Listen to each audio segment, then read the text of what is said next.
Елена Лука, како успешна бизнис жена, менаџер, но и собственик на етаблираните брендови Елена Лука и Елена Лука Home, оваа година зема учество како VIP гостинка, но и златен спонзор на економскиот женски форум кој што оваа година за прв пат се одржува во Македонија на 2 и 3 октомври во хотел Мериот. Затоа ви покажуваме, односно во прв ред ве носиме да видите како беше овде на овој женски форум кој што има за цел да го зајакне и го поддржи женското лидерство и претприемништво. Уживајте во следните неколку минути со прилогот кој што ќе следува.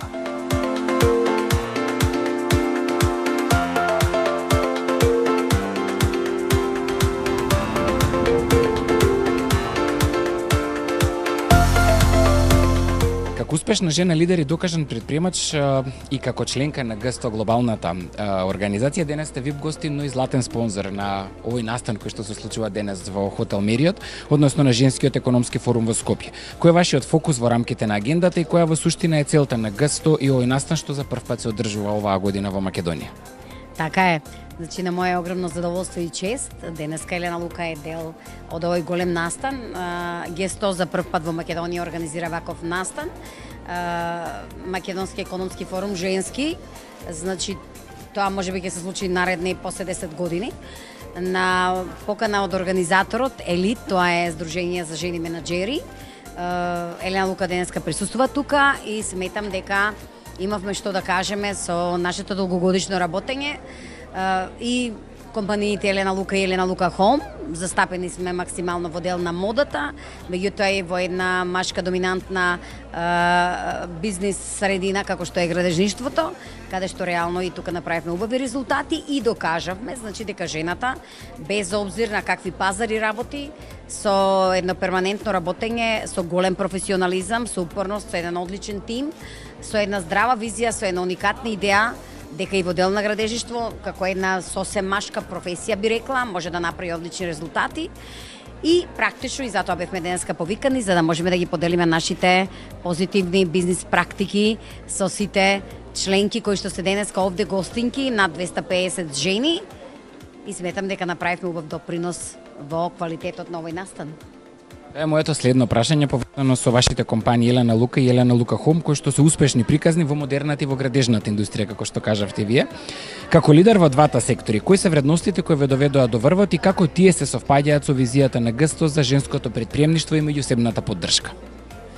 Се подудараат начелата секаде во светот. Значи секаде постои основата дека мора први да имате јасна визија што сакате да реализирате и кој е вашиот бизнис план и вашата идеја каде што можете да дадете допринос во квалитетно живење на клиентите и на пазарот.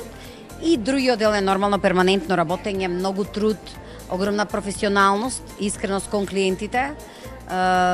И сметам дека со Г100 и со нивните начела потполно се подудараме. Нормално едукацијата е многу важна и треба да се вложува во едукација на жените кои што се наоѓаат и сакаат да развијат бизнис, менторирање нивно и воедно препораки во кои сектори може да се најдат и нормално наоѓање на ресурси за финансирање, создавање на се повеќе програми, можности за кредитирање, грантови за отпочнување на бизниси на жените. И многу малку јавноста знае дека Елена Лука има своја фондација, фондација Елена Лука, која што со години работи, финансира нови бизниси на жени кои што имаат уникатни идеи или сакат да отпочнат нешто свое. Во дел на едукација, финансирање буквално, исто помош во дел на практика, во сето она што ние го работиме во делот на модата и во делот на градежништвото, а воедно и работиме во дел на медиуми, тоа е нашиот моден портал fashionel.mk, каде што даваме посебен допринос во делот на мода и сето она што го работиме, така да сметам дека преку сите овие ресурси кои што Елена Лука располага, даде и дава одличен допринос во развој на и афирмирање на жените во бизнисот во Македонија и пошироко. Како го гледате учеството на жените во бизнисот и кои конкретни чекори треба да се преземат за да се зголеми нивното присуство? Зборуваме за на глобално ниво. Така е. Значи жените треба да се работи на препораки и нивни афирмации нормално, меѓутоа сметам дека со квалитетот на жените може да бидат повеќе застапени во делот на управувачка политика, онаму каде што треба да се носат битни одлуки во делот на бизнисот, економијата во секоја држава. Нормално, за сето тоа треба да поседуваат соодветен квалитет, значи да работат на себе, на едукација, на развој, на професионалност, на стандарди кои што бизнисот ги бара и кои што многу зависат од нас жените и каде што мажите навистина даваат простор жените во бизнисот да се изразат. Тоа многу лично зависи и од нас. И нормално систем, начин на финансирање, како што кажав, на кој начин ќе можат да го изразат сето она што го имаат како идеја, но основно сметам дека треба да се има една оригинална идеја во сето она што се работи, за да може пазарот да ја препознае соодветни инвеститори, финансиери кои што можеби би вложиле во тие оригинални идеи. Аз ви благодарам многу за присуството и поканата што ја прифативте поканата да гостувате во денешното издание на Backstage. Благодарам Backstage, редовно ве следиме, вие сте најдобри. Бај-бај.